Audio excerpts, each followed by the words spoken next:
दोस्तों आपको नए रूल को समझना ही पड़ेगा। कैप 1 के लिए अलग है, कैप 2 के लिए अलग है, कैप 3 के लिए अलग है, एंड कैप 4 में भी क्या चीज है वो आपको समझना पड़ेगा। बिना सोचे समझे अगर आप करोगे तो बहुत गड़बड़ हो जाएगा। एंड गाइस इसके अंदर क्या क्या नए रूल्स आए हैं वो भी समझाऊंगा, और साथ में गाइस जो स्केड्यूल आया है वो भी आपके सामने रखने वाला हूं। मैं एक चीज और आप सभी से रिक्वेस्ट करना चाहूंगा कि ऑप्शन फॉर्म से पहले एक वीडियो मैं आप लोग को बना के दूंगा। वो वीडियो देखने के बाद ही ऑप्शन फॉर्म आपको फिल करना है कि आपको किन किन बातों पर ध्यान रखना है।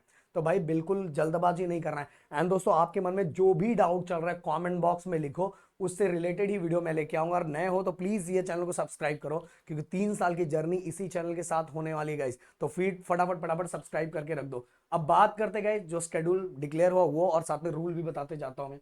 तो यहां मैं थोड़ा नीचे आ जाता हूं। नीचे नीचे नीचे, हाँ। अब गाइस देखो, मैं थोड़ा ज्यादा नीचे आ गया। हाँ, ये देखो। सो गाइस आप देखो 31st आज के दिन हमें सीट मैट्रिक्स पता चलेगा। एंड कैप राउंड जो स्टार्ट होने वाला है वो 1 तारीख से स्टार्ट होगा।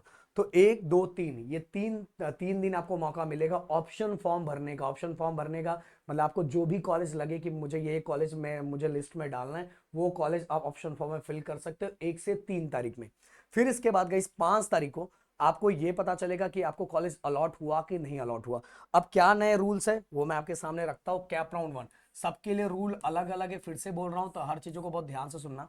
अगर आपको कॉलेज अलॉट होता है, मान लो ये फर्स्ट प्रेफरेंस है, अगर फर्स्ट प्रेफरेंस वाला, मैं फिर से बोल रहा हूं कैप 1 2 3 4 के लिए, कैप 1 2 3 के लिए सबके लिए रूल अलग है, इसलिए ध्यान से सुनना, ध्यान से। क्योंकि कैप 2 के लिए जो फर्स्ट सेकेंड थर्ड प्रेफरेंस है उसका रूल अलग है।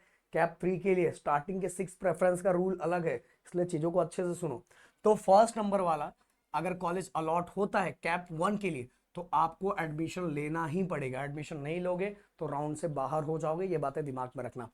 फर्स्ट प्रेफरेंस को छोड़ के अगर कोई और प्रेफरेंस वाला कॉलेज अगर आपको अलॉट होता है, तो आपकी चॉइस होती है। अगर मान लो सेकंड वाला प्रेफरेंस वाला या नीचे वाला कोई भी कॉलेज अलॉट होता है, तो आप वहां, अगर मान लो जो कॉलेज अगर आपको चाहिए था वो मिल गया, आपका है कि सर बस हो गया काम, सर आपको अपने को इधर ही एडमिशन लेना है, इधर ही एडमिशन लेना है, तो भाई आप करोगे सेल्फ फ्रीज। क्या करोगे? Self freeze. बट अगर आपका ऐसा है कि नहीं रहो सर, मैं ऐसा चाहता हूं ना नेक्स्ट राउंड में भी जाऊं, नेक्स्ट राउंड में भी जाऊं, तो गाइज आपको करना पड़ेगा not freeze betterment. Not freeze pay betterment ये ऑप्शन सेलेक्ट करना पड़ेगा। एक और चीज, अगर आपने सेल्फ फ्रीज किया हुआ है, मतलब सेल्फ फ्रीज का मतलब ये होता है कि आपको उसी कॉलेज में एडमिशन लेना है, उसी कॉलेज में एडमिशन लेना है, तो गाइज सेल्फ फ्रीज करने के बाद सबसे पहले ऑनलाइन मोड में सीट को एक्सेप्ट करना पड़ेगा। सीट को एक्सेप्ट करने का फीस देना पड़ेगा। देन गाइस ऑफलाइन मोड में विजिट करके अपने डॉक्यूमेंट को सबमिट करके सीट को कंफर्म करना पड़ेगा। यहां भी एक चीज, अगर आपने सेल्फ फ्रीज किया, सीट को एक्सेप्ट कर लिया, ऑनलाइन मोड में फीस पे कर दिया, बट अगर ऑफलाइन मोड में विजिट नहीं करते तो भी आप राउंड से बाहर हो जाओगे। ये बातें दिमाग में रख लेना। एक और चीज गाइस, अगर आप नॉट फ्री ऑफ बेटरमेंट मतलब नेक्स्ट राउंड में जाना चाहते हैं, सर मुझे नेक्स्ट राउंड में जाना है सर, पर मुझे डर भी है कि अगर नेक्स्ट राउंड में मुझे कॉलेज नहीं मिला तो वहां not free of betterment option select करना पड़ता है। अगर नेक्स्ट राउंड में कॉलेज अलॉट नहीं हुआ तो पहले जो कॉलेज अलॉट हुआ था वो आपको ऑलरेडी मिल जाएगा। कोई टेंशन लेने वाली बात नहीं होगी। बस यहां एक चीज करना पड़ेगा, not free of betterment option select करने के टाइम आपको सीट एक्सेप्ट करने का फीस ऑनलाइन मोड में पे करना पड़ेगा, बट ऑफलाइन मोड में विजिट करने की जरूरत नहीं है। ये बातें दिमाग में रख लो। अब अगर आप ऐसे स्टूडेंट हो कि जो कॉलेज अलॉट हुआ है, सर चाहिए ही नहीं सर, ये किसी हालत में नहीं चाहिए, मैं भले नहीं पढ़ूंगा पर चाहिए ही नहीं, तो भाई वहां कुछ नहीं करने का, अपने आप नेक्स्ट राउंड में चले जाओगे। ये बातें दिमाग में रख लो। ओके, ये होगा बस कैप राउंड 1 में फर्स्ट प्रेफरेंस को छोड़ के। अब देखो, अगर आपका मतलब वो चॉइस है कि सेल्फ फ्रीज आपने किया है, तो 6 7 8 ये 3 दिनों के बीच में आपको सीट को एक्सेप्ट करना पड़ेगा ऑनलाइन मोड में। और गाइस ऑफलाइन मोड में आपको बताना चाहूंगा, थोड़ा नीचे आ जाओ, हाँ। ओके, 6 से 8 के बीच में ही आपको उस जो भी कॉलेज आपको अलॉट हुआ है वहां विजिट करके आपको डॉक्यूमेंट को सबमिट करके फीस को सबमिट करके सीट को कंफर्म करना पड़ेगा, जब आपने सेल्फ फ्रीज किया हुआ है। नॉट फ्रीज पर बेटरमेंट में सीट को बस एक्सेप्ट करना पड़ता है, ऑफलाइन में विजिट करने की जरूरत नहीं पड़ती। ये बातें याद रखो। फिर इसके बाद आ जाता है कैप राउंड 2। कैप राउंड 2 हमें 9 तारीख को ये पता चलेगा कि अभी भी कितने सीट्स खाली हैं। देन इसके बाद 10 11 12 सेम गाइस ऑप्शन फॉर्म भरना है।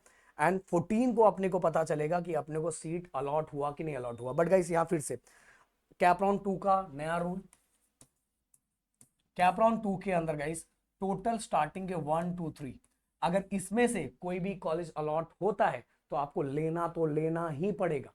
आप चाह के भी कुछ नहीं कर पाओगे, अगर नहीं लोगे तो नेक्स्ट राउंड से बाहर हो जाओगे। ये बातें दिमाग में रख लेना। हाँ, अगर 1 2 3 को छोड़ के बाकी कोई भी कॉलेज अलॉट होता है तो ये जो रूल यहाँ नीचे वाला था वही सेम रूल यहाँ रहेगा। सेल्फ फ्रीज कर सकते हो, नॉट फ्रीज पर बेटरमेंट कर सकते हो। समझ में, सेम वही रूल है। अब आगे तो गाइस सेम चीज यहाँ भी आपको, अगर आप सीट को एक्सेप्ट करते हो, सेल्फ फ्रीज करते हो, सबसे पहले जो सीट को एक्सेप्ट ऑनलाइन मोड में करना है वो डेट दिया हुआ 16 to 18, 3 बजे तक। देन इसके बाद ऑफलाइन मोड में जो विजिट करना है कॉलेज के अंदर, अगर आप सेल्फ फ्रीज करते हो और आपको वही कॉलेज में एडमिशन लेना है तो ऑफलाइन मोड में विजिट करने का टाइम 16 to 18 ही है, 5 बजे तक। इसके बाद गाइज आपका स्टार्ट हो जाए कैप राउंड 3। कैप राउंड 3 के लिए सेम गाइज 19 को अपने को पता चलेगा कितना सीट्स खाली है। 20 से लेकर 22 तक 3 दिन मौका मिलेगा कैप 3 के लिए कॉलेज फिल करने का टाइम, ऑप्शन फॉर्म भरने का टाइम। देन 24 को अपने को यह पता चलेगा कि हमें कॉलेज अलॉट हुआ कि नहीं अलॉट हुआ। देन गाइज 25 से 28, 25 to 28। अब 24 यहां भी रूल हम लोग समझ लेते हैं कैप 3 के लिए।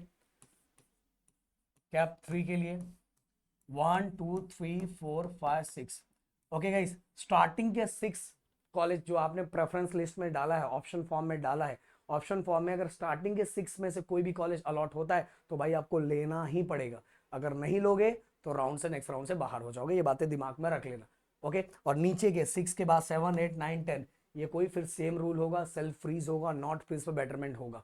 बस 6 तक कंफर्म है, जो 6 तक हो वो ऑटो फ्रीज हो जाता है, वो अपने आप फ्रीज होता है, आपको सीट एक्सेप्ट करना ही पड़ेगा। समझ में आए? और बाकी का सेम रूटीन वही रहेगा। फिर आप अगर सेल्फ फ्रीज करते हो तो आपको 25 से 28 तक सीट को एक्सेप्ट करना पड़ेगा, या तो नॉट फ्रीज बेटरमेंट करते हो तो भी सीट एक्सेप्ट करना पड़ेगा।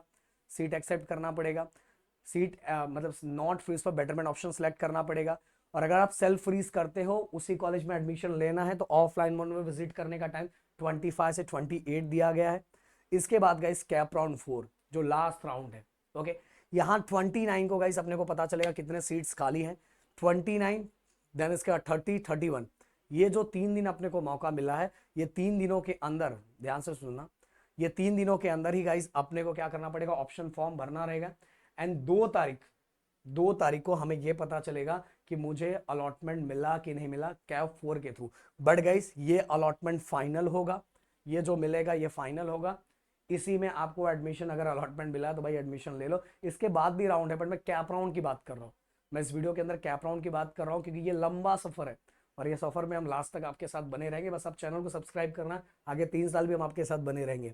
देन 3 से लेके 5 तक तारीख तक गाइस वही, अब जो अलॉटमेंट आया है आपको यही फाइनल डिसीजन आपको यहाँ लेना है। आपको फाइनल डिसीजन लेके 3 से 5 के बीच में कॉलेज में विजिट करके, अगर आपको उस कॉलेज में एडमिशन लेना है तो एडमिशन को डन करना पड़ेगा, अपने ओरिजिनल डॉक्यूमेंट को सबमिट करके, प्रोसेस को कंप्लीट करके। यहाँ कोई ऐसा नहीं है, जो भी आया वो आपको करना तो करना ही पड़ेगा। बट स्टार्टिंग के 3 राउंड के अंदर 1 3 6 ये रूल फॉलो करना है। ओके, तो मैंने पूरी चीजें बताई, स्टेप वाइज बताई। अगर कुछ और रह गया, कुछ आपके मन में डाउट है तो प्लीज कमेंट बॉक्स में लिखो। एंड बिल्कुल जल्दबाजी नहीं करना है, अच्छा खासा टाइम है, उस टाइम को देख के सिस्टमैटिक वे में आपको कॉलेज लिस्ट बना के आपको क्या करना है, ऑप्शन फॉर्म में फिल करना है अपने अकॉर्डिंग, आपके अकॉर्डिंग, आपके कंडीशन के अकॉर्डिंग, आपके परसेंट के अकॉर्डिंग उस वाइज आगे बढ़ना है। कुछ भी उठा के नहीं कर देना है, नहीं तो मैं अभी इंजीनियरिंग का चल रहा है, उसमें बहुत सारे रोते हुए बच्चों को मैंने देखा है, समझ, फर्स्ट ईयर का भी चल रहा है। तो मिलते हैं नेक्स्ट वीडियो में। Thank you so much guys, जय हिंद एंड जय महाराष्ट्र दोस्तों।